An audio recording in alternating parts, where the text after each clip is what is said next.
What's this? A letter for me. Welcome to another episode of Remember the Great Sports TTM Thursdays. Today I'm going to share with you 3 recent returns of some baseball players that I just got back in the mail. I want to profile each of their careers and talk about what they've done in baseball. So the first return is from former Baltimore Orioles pitcher Dave Johnson on one of course for the all-time Orioles set, 2, him as a minor leaguer with the Pirates, and 3, him as a minor leaguer as a Pirate. I actually had these sets, so I decided to stick those in the mail to Dave Johnson. And before we move on, I just want to say, let's not confuse this with the other Dave Johnsons, because way back when I was a lot younger, I actually got my addresses mixed up, and I actually wrote this Dave Johnson and sent him Davy Johnson's cards. Well, this must commonly happen to Dave Johnson because he was nice enough to send back Davy Johnson's cards to me and say, here's one signed for me, and sent me like a 90 tops or whatever. So don't be confused with Davy Johnson, the former Oriole, also manager, for a long time, New York Met legendary manager. This is the pitcher, Dave Johnson, and in addition to that, there's another Dave Johnson that played baseball. So make sure when you're going to write Dave Johnson, you got the right Dave Johnson before you send him out, your through the mail request. So let me tell you about Dave Johnson, the pitcher, and his career in baseball. Dave Johnson grew up, ironically, outside of Baltimore. He actually went to school in Baltimore, Maryland, and despite this, he was not drafted by the Orioles, but instead drafted by the Kansas City Royals in the 5th round of the '81 draft. He did not sign with the Royals despite being drafted in the 5th round, and instead chose to stay in school. And he was later signed by the Pittsburgh Pirates the following year in 1982. Well, with the Pirates, after he finished up his college at community college, he went to play for the Pirates single-A affiliate, posting a 4-4 record his first year in 1982. The next year, the Pirates would move him up, and he appeared in 46 games, mainly as a reliever, posting a 7-5 record.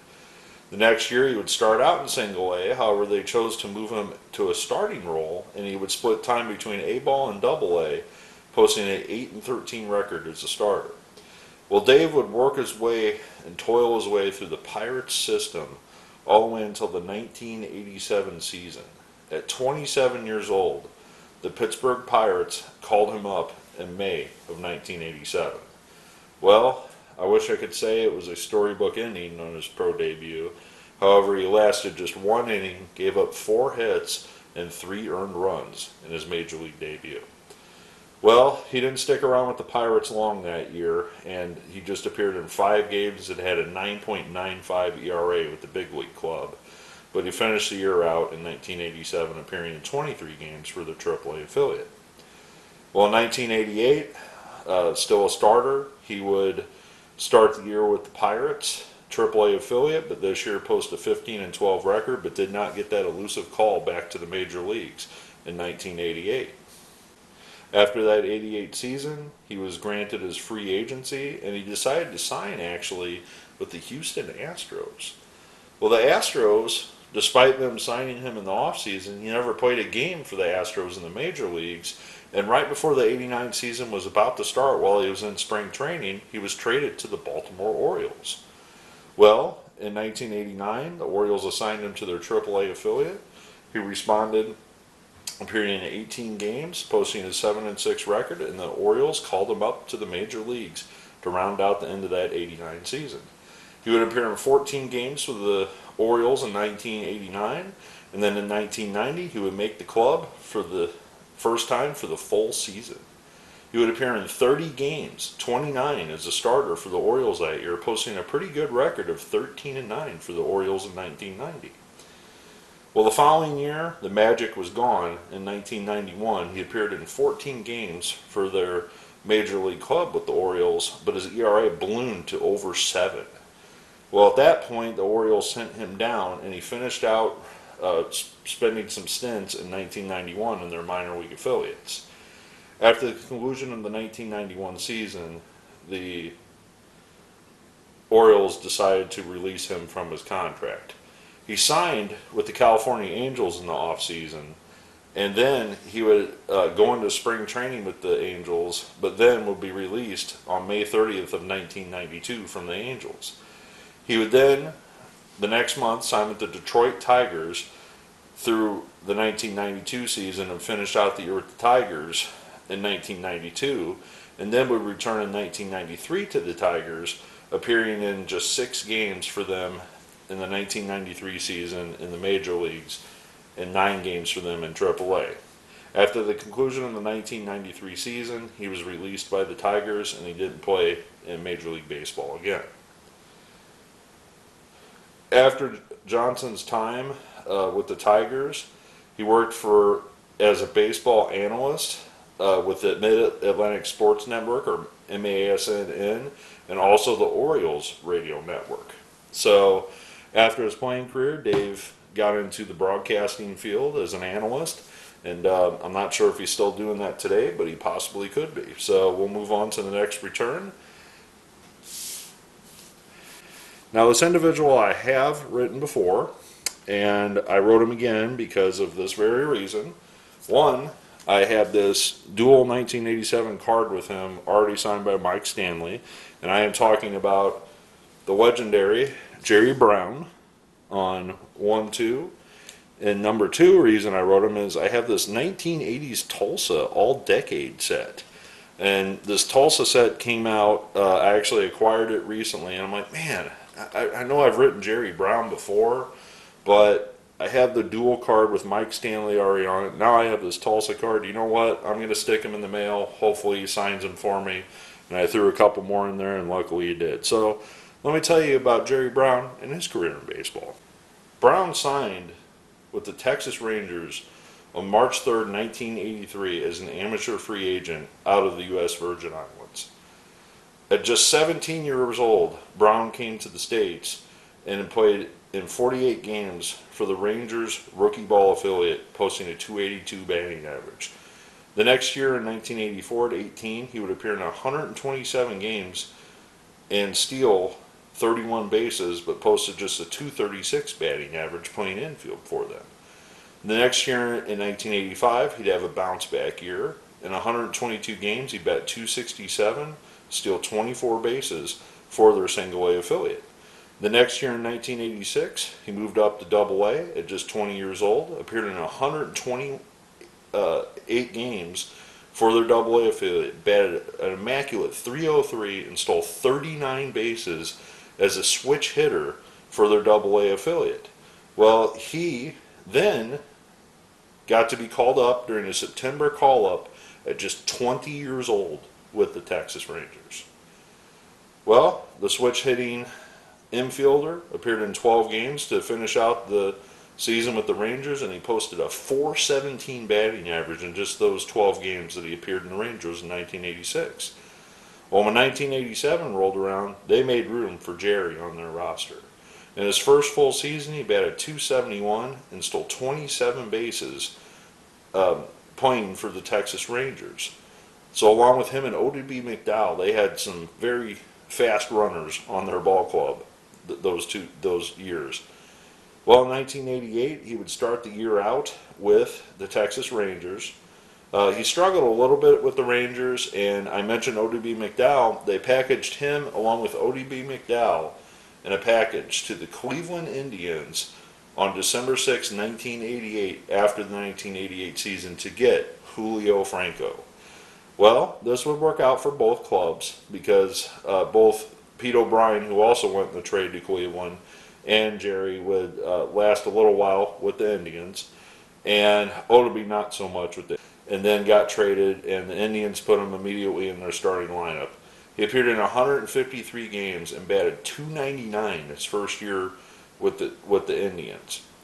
The following year, in 1990, he would appear in 140 games. In the following year, in 1991, he would appear in 107 games. But after that 1991 season, the Indians decided to let him go from his contract. right before the 92 season started. Well, he would sign with the Oakland A's, move to the West Coast, and in 1992 he appeared in 111 games for the A's and bat .287 for the A's that year. The following year in 93 he appeared in 76 games in a part-time role for the A's, and after that 93 season he would then sign with the second year Florida Marlins and appear in 101 games for them, batting .295. In 1995, he would return to the Marlins and appear in just 77 games from them. And after the 1995 season, Browne would retire as a player. Jerry would resurface as a coach, and he would coach in minor league affiliates for a little while after his playing career concluded. And I don't think he's still coaching anymore. I mean, he very well may be coaching still, but very, very happy to add his autograph to my collection and finish off that dual card with him and Mike Stanley. Also start a new team set with trying to get this all-time Tulsa Drillers set signed. That's going to be kind of an accomplishment if I do get that signed, because I think some people have passed away during that set, so almost impossible to complete. So let's move on to the final return. Alright, so this final return is from a big time prospect from back in the day, and this is a return from former prospect number 2 overall pick of the 1988 draft, Mark Lewis, on 1, 2, 3, and 4. And this is actually probably my second or third attempt at writing Mr. Lewis. I don't know if the first couple times they got lost in the mail, I sent them to a bad address, whatever it may be. But I think this is, over the years, my second or third attempt at writing him. And this time I had a success. So I'm very, very happy to get those back. So let me tell you about Mark Lewis and his career in baseball. Hailing from Ohio, the Cleveland Indians selected Mark Lewis, the second overall pick in the first round of the 1988 draft out of high school. The shortstop, second baseman, third baseman would immediately be sent to the rookie ball affiliate of the Cleveland Indians. He would appear in 61 games with the Indians that year, posting a .264 batting average and hitting 7 home runs. Mark would toil his way through the minors in 1989 and 1990 with high expectations of his fast-paced trip to the majors. And in 1991, he would make his major league debut in April of 1991, very early on in that season. And on his major league debut day, he would actually have 3 at-bats and collect 2 hits with 2 RBIs, his very first game against the Texas Rangers. Well, Mark would split time between AAA and the majors that year. He would appear in 84 games in the majors and post a respectable .264 batting average his first year in the majors as a rookie. Well, in 1992, the Indians made room for him, possibly at the expense of Mr. Jerry Browne, because he was let go in 1992, and he signed with the Oakland A's. So Mark Lewis made the Cleveland Indians in 1992 and appeared in 122 games, manning the infield for them, and again repeated with the same batting average of .264. 1993 rolled around, however, and he struggled a little bit, and they decided to send him back to their AAA affiliate, and he played most of the 1993 season in AAA for the Indians. Well, 1994 rolled around, and the strike-shortened season, he split time between AAA and the majors for the Indians. And after the strike ended, Lewis would be packaged in a deal to the Cleveland Indians for Tim Costo. Well, Lewis would be put on the roster of the Reds. At this point, he was a utility player in his career. He had a pretty solid season with the Reds in 1995. And one of the historic things that Mark Lewis did, his name is forever entrenched in the record books, that in the 1995 National League Division Series, Game 3, Mark Lewis became the first pitch hit grand slam hitter in postseason history. So Mark Lewis, if this is ever a trivia question, is the first person to have a pinch hit grand slam in playoff history. Well, despite having very, very solid numbers for the Reds that year, the Reds decided to package him in a deal in that offseason and sent him to the Detroit Tigers. Well, with the Tigers in 1996, Mark would appear primarily as a starter for them in 145 games and post a respectable 270 batting average and hit 11 home runs. Very good season. Well, despite this, the Tigers only held on to him for that one season, and they decided to trade him to the San Francisco Giants for a minor leaguer. Well, Lewis would spend the next year appearing in 118 games for the Giants, also posting a respectable 267 batting average and hitting 10 home runs for them that year. Again, Mark found himself packing his bags as he was granted free agency and he signed with the Philadelphia Phillies. Mark would spend one season with the Phillies in 1998, and despite, putting again solid numbers in the infield up, he would be let go by the Phillies and he would return to the Cincinnati Reds in the 1999 season. Well, he would spend the 1999 and 2000 season with the Reds, part of the 2000 season with the Reds as a primary backup utility infielder.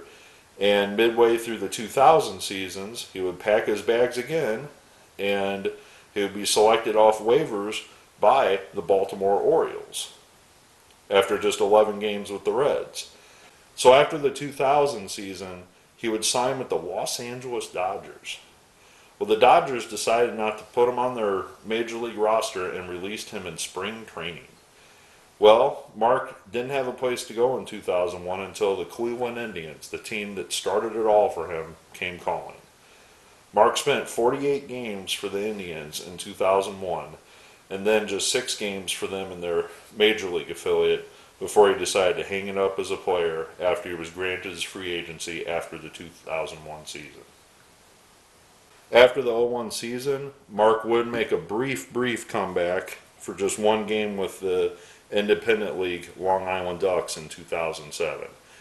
I'm not really sure what Mark's up to now. I don't know if he's still in baseball or if he's just enjoying life, but I did send these to Ohio, so I was very happy to get those back, so I know he is back in his home state.